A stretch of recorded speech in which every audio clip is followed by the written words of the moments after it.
بسم اللہ الرحمن الرحیم وَإِن كَانُوا لَيَقُولُونَ لَوْ أَنَّ عِندَنَا ذِكْرًا مِّنَ الْأَوَّلِينَ۔ پارہ 23 سورہ الصافات، رکوع 5 آیت نمبر 167 تا 182۔ مذکورہ آیتوں میں کفار کے حد درمی کا ذکر ہے کہ رسول اللہ صلی اللہ علیہ وسلم کی بعثت سے قبل یہ لوگ تمنا کرتے تھے کہ ہمارے پاس اللہ کی طرف سے کوئی پیغمبر آئے، ہم اس کی پیروی کریں۔ لیکن جب رسول اللہ صلی اللہ علیہ وسلم نے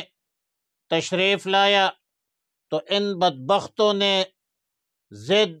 اور عناد کا وتیرہ اختیار کیا۔ مذکورہ آیتوں میں تسلی بھی ہے رسول اللہ صلی اللہ علیہ وسلم کو کہ یا رسول اللہ صلی اللہ علیہ وسلم، ان کفار مشرکین کی ایذا رسانیوں سے رنجیدہ نہ ہو، غمگین نہ ہو۔ ان قریب وہ وقت آئے گا کہ یا رسول اللہ صلی اللہ علیہ وسلم، آپ فاتح ہوں گے، آپ غالب ہوں گے۔ یہ مشرکین، منکرین، منافقین ناکام، مغلوب اور نشانہ عبرت بنیں گے۔ اور پھر دنیا نے دیکھ لیا کہ غزوہ بدر سے لے کر فتح مکہ تک رسول اللہ صلی اللہ علیہ وسلم ہر غزوے میں کامیاب رہا، کامران رہا، غالب رہا، مخالفین ذلیل اور خوار ہوئے۔ وَلَقَدْ سَبَقَتْ كَلِمَتُنَا، ان آیتوں کا مفہوم یہ ہے کہ ہم نے یہ طے کر دیا ہے کہ انبیاء علیہ السلام ہی غالب ہوں گے۔ لیکن اس پر ایک چھوٹا سا اشکال ہے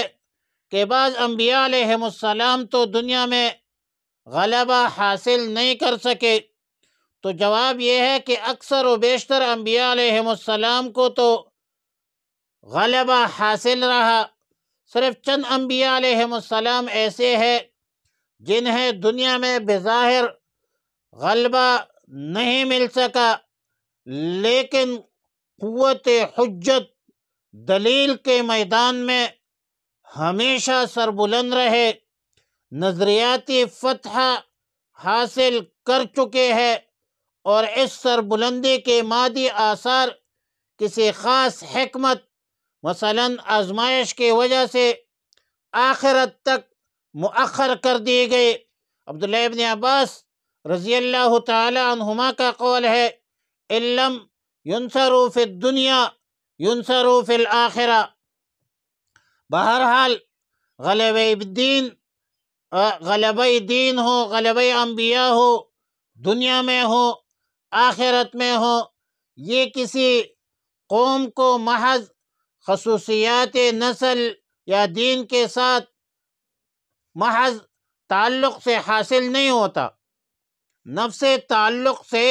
یہ مقام اور مقام غلبہ حاصل نہیں ہوتا، بلکہ یہ اس وقت حاصل ہوتا ہے جب انسان اپنے آپ کو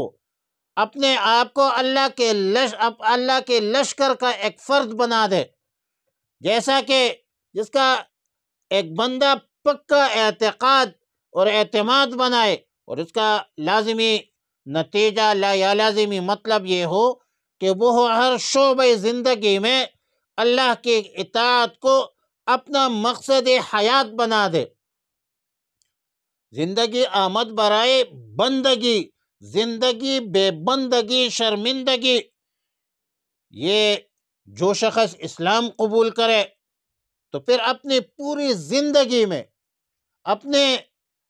زندگی کے ہر لمحے میں، لحظے میں نفس اور شیطان سے جنگ کا عہد کرے، اور نبرد آزما ہو نفس کے ساتھ، شیطان کے ساتھ، اور پھر اس کا غلبہ خواہ مادی ہو یا اخلاقی ہو، دنیا میں ہو، آخرت میں ہو، اسی شرط پر موقوف ہے کہ اپنے عقائد و نظریات پر مستحکم رہے، غیر متزلزل رہے، استقلال کے ساتھ۔ یہ کہ اللہ کے احکامات میں اور رسول اللہ صلی اللہ علیہ وسلم کی تعلیمات میں کامیابی ہے، کامرانی ہے، دنیا کی بھی ہے، آخرت کی بھی ہے۔ فَإِذَا نَزَلَ بِسَاحَتِهِمْ فَسَاءَ صَبَاحُ یعنی جب وہ عذاب ان کے صحن میں نازل ہوگا، ان مخالفین کے صحنوں میں، تو جن لوگوں کو پہلے ڈرایا جا چکا ہے ان کے وہ صبح بہت بری ہوتی ہے۔ ساحتن کا معنی ہے صحن، اور نزل بساحتہ کا معنی ہے اس کے صحن میں، عربی محاورہ ہے، اس کا معنی ہے کسی کا کہ آفت کسی کا سامنے آنا، کسی آفت کا سامنے آنا۔ اور صبح کے وقت کی تخصیص اسی وجہ یہ ہے کہ اہل عرب میں دشمن پر حملہ جو ہے وہ صبح کے وقت ہی طے کرتے ہیں، صبح کے وقت ہوتا ہے۔ رسول اللہ صلی اللہ علیہ وسلم کا معمول بھی یہی تھا، اگر کسی دشمن کے خطے میں رات کے وقت پہنچا تو حملے کے لیے صبح تک انتظار فرماتے تھے۔ روایت کے مطابق جب رسول اللہ صلی اللہ علیہ وسلم نے خیبر کا قلعہ فتح کیا تو صبح کے وقت حملہ فرمایا تھا، اور ارشاد فرمایا اللہ اکبر خربت خیبر انا اذا انزلنا بساحت قوم فساء صباح المنذرین۔ اللہ اکبر، خیبر ویران ہو گیا۔ بلا شبہ جب ہم کسی قوم کے صحن میں اترتے ہیں، داخل ہوتے ہیں، تو جن لوگوں کو پہلے ڈرایا جا چکا ہے، دعوت پہنچائی گئی ہے، ان کے صبح پھر بہت بری ہوتی ہے۔ آخری تین سورت الصافات کی آخری تین آیتوں میں توحید ہے، رسالت ہے، حمد و ثنا کا ذکر ہے، تعلیم ہے مومنین کو کہ اپنے ہر مضمون، ہر خطبہ، ہر مجلس کے اختتام پر اللہ تعالیٰ کے حمد و ثنا بیان کرے۔ رسول اللہ صلی اللہ علیہ وسلم نماز ختم ہونے کے بعد سورہ الصافات کی آخری آیتوں کی تلاوت فرمایا کرتے تھے۔ فرمایا وَإِن كَانُوا، اور بے شک یہ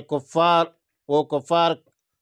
کہتے تھے لو ان عندنا، کہ اگر ہوتی ہمارے پاس ذکرن کتاب من الاولین، پہلے لوگوں کی، لکنہ عباد اللہ المخلصین، تو ہم ہوتے بندے اللہ کے خاص۔ فکفروا، پھر انہوں نے انکار کیا، کفر کیا، بھی اس قرآن پر یا بمحمد، فسوف یعلمون، قریب وہ جان لیں گے، وَلَقَدْ سَبَقَتْ، اور پہلے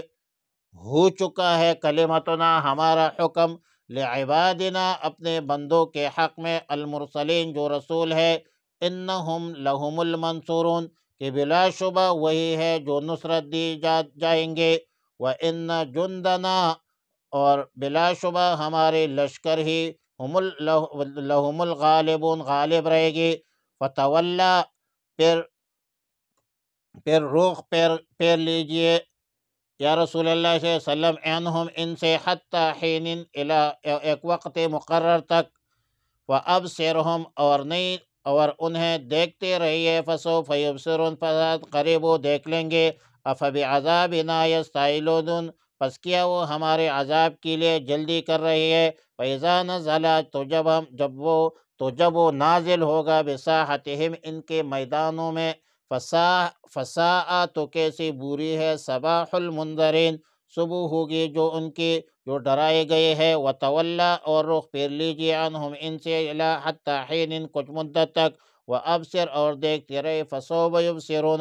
ان قریب دیکھ بھی لیں گے۔ سبحان ربک رب العزت عما یصفون، سبحان، پاک ہے، ربک، آپ کا رب، رب العزت، جو رب ہے عزت والا، عما یصفون، ان باتوں سے جو وہ لوگ بیان کرتے ہیں، وسلام، اور سلامتی ہو، علی المرسلین، رسولوں پر، والحمد للہ، اور تمام تعریفیں اللہ کے لیے ہے، رب العالمین، جو رب ہے تمام جہانوں کا۔ وصلی اللہ علی النبی الامی الکریم وعلی آلہ الطیبین واصحابہ الطاہرین۔